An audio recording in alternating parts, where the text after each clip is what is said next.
Nanindugan ang kampo ni Senator Ronald Bato de la Rosa nga hindi siya fugitive from justice. Kaangay siyang akusasyon sa iya sang Office of the Solicitor General. Sandig ini sa sabat sa mga abogado ni de la Rosa nga ginpasa sa Korte Suprema kasunod sang komento sang Office of the Solicitor General sa iya ginfile nga petisyon.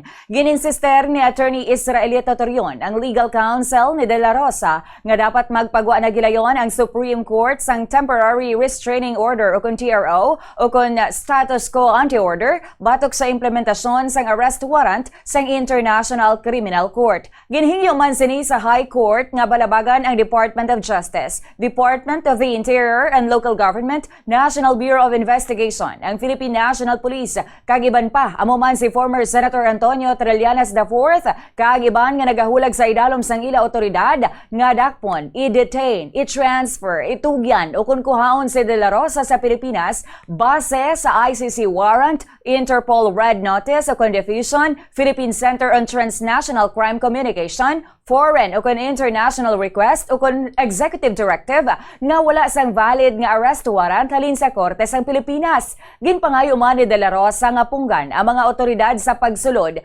pagtener ukon pagbalik sa Senado agod dakpon, bantayan ukon kuhaon siya ukon ang bisan sino nga nagapungko nga senador nga wala sang warrant halin sa korte diri sa pungsod. Ginpabutyag pa ni de la Rosa nga hindi dapat mapunggan ang iya kinamatarong kag katungdanan bilang senador nga magsulod sa Senado, magtambong sa sesyon, magboto, magupod sa deliberasyon kag magtuman sang iya nga legislative function.